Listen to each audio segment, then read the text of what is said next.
Donc, je crois qu'on va laisser la parole à Madame Pasquinelli, si elle veut bien nous rejoindre. Voilà, donc pour vous présenter, en fait, vous êtes à l'École normale supérieure dans une unité qui est l'Institut d'études de la cognition. Et puis, pour présenter un petit peu vos travaux, je crois que j'ai repéré 3 livres que vous avez écrits qui donnent un petit peu la dimension de ce que vous faites, à part celui que je viens de citer. Il y a aussi Mon cerveau, ce héros, mythe et réalité, Du labo à l'école, sciences et apprentissage. Les écrans et le cerveau, tout ça c'est publié aux éditions du Pommier et les gens pourront trouver les références. Je vous laisse. Donc, bonjour à tout le monde, merci. Donc une petite information supplémentaire. Donc, je suis chercheur associé effectivement au laboratoire Institut Jeanne Nicot, qui fait partie de l'Institut de sciences cognitives à l'École normale supérieure à Paris, mais je suis membre essentiellement, mon travail de jour, je suis membre de la Fondation La Main à la Pâte. Donc, c'est dont je vais vous parler aujourd'hui. On va faire un petit tour, entre guillemets, théorique. On va réfléchir ensemble à cette idée d'esprit critique par rapport aux médias, et pas que aux médias. On verra dans quel sens aussi, en mobilisant aussi les sciences cognitives, en mobilisant les sciences en général. Mais après, j'aimerais retomber sur de la pratique, sur de la pratique de classe, sur un guide pédagogique, le guide pédagogique sur lequel on a travaillé au cours des 3 dernières années, qui porte ce même titre, pas pour lui faire la publicité nécessairement, mais pour voir comment ces préoccupations qu'on a, je pense, en tant qu'humain, en tant qu'adulte et en tant qu'enseignant en même temps, peuvent se traduire dans notre pratique quotidienne. Donc, pour commencer, mais juste pour prendre comme prétexte, la journée, est-ce que l'esprit critique, quand on parle d'esprit critique, on est confronté essentiellement ou exclusivement, personne ne dirait exclusivement, mais essentiellement à un problème de médias? Est-ce que le problème vient essentiellement de l'extérieur? On va commencer par cette image, j'espère que vous la voyez bien. C'est une image, c'est un diagramme de la variation du nombre des prix Nobel obtenus par différents pays par rapport à la consommation de chocolat dans ces pays. Alors, je ne sais pas vous, mais moi, quand je regarde ce graphique, là, instinctivement, assez naturellement, de manière un peu réflexe, je regarde ce graphique, je dis « Non !» Ça veut dire que manger du chocolat, ça fait gagner des prix Nobel? C'est super, parce que je me fais une tablette tout de suite. Pas pour moi, pour mon pays. Et je pense que celle-là est une réaction extrêmement immédiate, extrêmement naturelle. Après, cette réaction immédiate et naturelle, on se la retrouve dans les médias. Effectivement, on se retrouve des médias qui nous disent « Pour décrocher un prix Nobel, mangez du chocolat. » Yes! Manger du chocolat, vous pourrez avoir un prix Nobel. Manger du chocolat rapporte des prix Nobel. Au pays, à toi-même, c'est un peu confus. Qui va gagner ce prix Nobel? Mais surtout, on ne sait pas exactement pourquoi on devrait gagner un prix Nobel en mangeant du chocolat. Ce qui se passe devant cette image, c'est essentiellement qu'on constate assez rapidement, de manière perceptive, là, avec un peu plus d'intelligence, parce qu'on est devant un graphique qu'il faut un minimum savoir interpréter, mais qu'on passe tout de suite de cette interprétation du graphique, du constat qu'il existe une corrélation entre ces 2 paramètres, on part tout de suite en vrille, entre guillemets, du constat de la corrélation à se dire qu'il doit y avoir un lien causal. Dès qu'on voit une corrélation, on a l'impression que quelque chose se passe, qu'il doit y avoir un lien de causalité entre ces deux éléments. Or, ceci n'est pas le cas. La corrélation est un indicateur de la causalité, mais ce n'est pas nécessairement le cas qu'à chaque fois qu'il y a une corrélation entre 2 événements, je mets aujourd'hui mon t-shirt rouge et j'obtiens une mauvaise note. Ça ne veut pas dire, même si ça se passe un peu de fois, qu'il y a un lien causal entre les deux. Donc on le sait, mais l'image, elle va nous happer dans une interprétation assez rapide. Est-ce que c'est la faute, comme on vient de le voir, aux médias qui nous donnent cette interprétation? Ben non, parce que cette interprétation, on se l'est donnée aussi bien avant d'avoir lu dans les médias qu'on pouvait avoir un prix Nobel grâce à la consommation du chocolat. C'est un premier élément, on va continuer à en discuter. Le problème, peut-être, du coup, n'est pas nécessairement à l'extérieur, dans les médias, mais peut-être que le problème, tout en étant aussi, bien sûr, dans la manière dont les médias utilisent ou présentent l'information. Le problème est peut-être plus interne que ça. Peut-être que le problème de l'esprit critique, des limites de l'esprit critique, de tomber ou pas tomber dans certains complots et dans d'autres erreurs, logiques ou pas logiques, liées aux faits, est aussi à nous. Que nous sommes aussi à source de ces erreurs et que donc, pour éduquer l'esprit critique, il ne suffira pas d'éduquer à décrypter des médias, mais qu'il faudra faire aussi quelques pas en plus et aller jusqu'à décrypter qu'est-ce qui, dans nous-mêmes, dans notre propre fonctionnement normal, nous amène sur ces erreurs. Autre petit test, et après on passe à la partie plus discursive, mais un autre petit exemple, autre petit test, si je vous demande qu'est-ce que vous voyez dans cette image, comment vous interprétez cette image? La première chose qui vous vient à l'esprit, si quelqu'un veut se lancer, sinon je le fais à votre place, hein.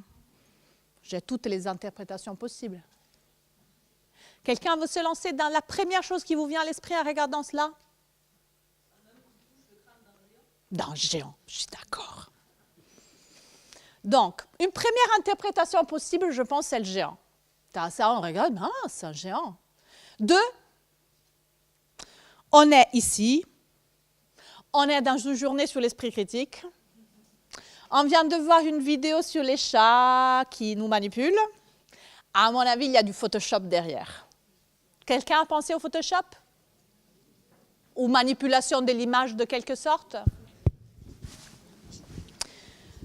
Troisième interprétation plus neutre, c'est un crâne qui a été utilisé au siècle dernier, même il y a 2 siècles, pour des leçons d'anatomie.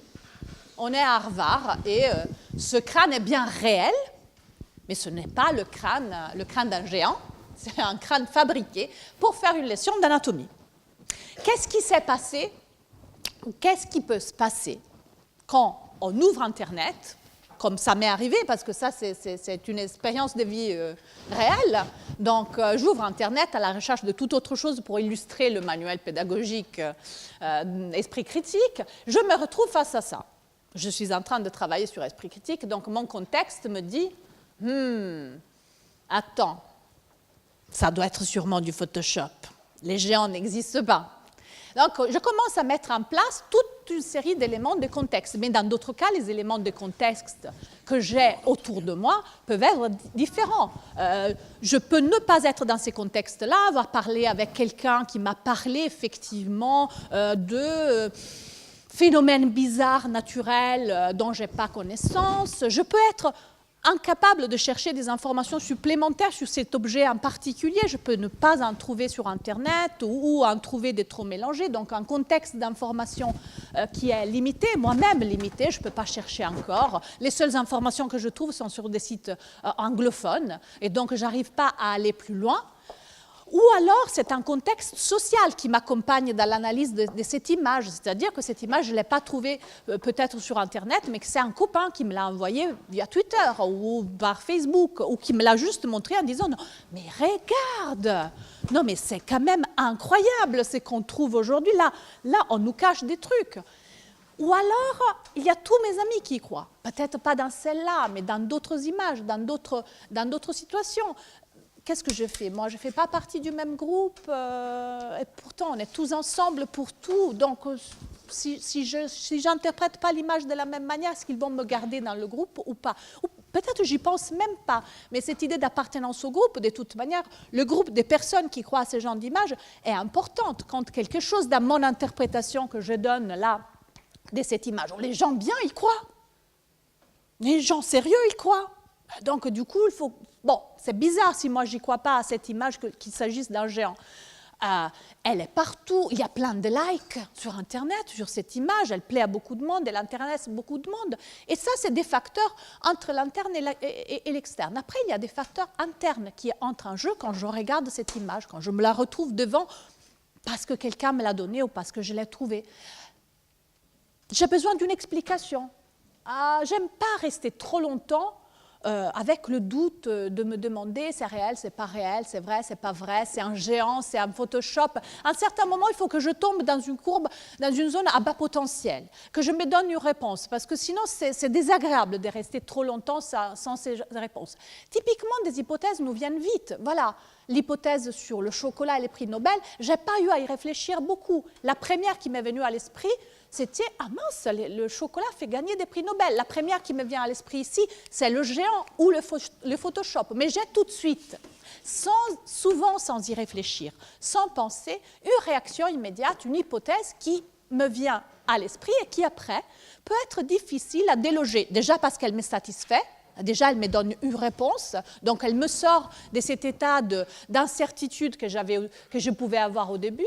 Et après, ça devient même difficile de s'imaginer d'autres hypothèses possibles. Une fois qu'on a collé sur une image, sur une hypothèse, sur une interprétation, il devient difficile de voir celle des autres. D'où l'utilité de se trouver, par exemple, dans un contexte social de ce genre, où l'un, il peut dire géant, mais l'autre à côté, il va dire « Ah non, non, non, mais c'est peut-être du Photoshop, non, c'est peut-être du musée », et ça va m'imposer de prendre en considération d'autres interprétations, chose que je n'aurais pas fait nécessairement si j'étais toute seule là devant ma photo, devant mon ordinateur. Pourquoi je me serais mise à penser à d'autres possibilités? Ce n'est pas nécessairement le cas. Je n'ai pas nécessairement, dans tous les cas, une motivation immédiate à mettre en doute, et heureusement, ce que j'ai devant ou mes interprétations. Si c'était le cas, je serais un peu bloquée dans ma vie de tous les jours. J'aurais du mal. Est-ce que c'est une pomme ou pas une pomme? Je ne sais pas si je la mange pas. Ça pourrait être autre chose, ça pourrait être empoisonné. Ça devient difficile de s'alimenter à un certain moment si on vit dans le doute pérenne. Donc, s'alimenter, marcher, sortir, saluer quelqu'un. Ça, lui, c'est pas lui. Bon, c'est une vie de myope. Donc, à un certain moment, on y va. C'est naturel, ça va. OK, on est fait comme ça, sinon on n'arriverait pas à agir, mais dans cette action-là, dans toutes ces actions-là qui sont tout à fait naturelles, chercher une explication, être insatisfait de ne pas l'avoir, c'est la donner sur la base d'expériences préalables ou d'intuition, y rester collé et agir sur cette base tout à fait naturelle, tout va bien, sauf que dans certaines situations, ça peut nous amener en erreur, et ça peut être influencé par d'autres éléments du contexte social et non social, et ça peut du coup diriger nos interprétations, nos hypothèses dans une certaine direction, presque à notre insu.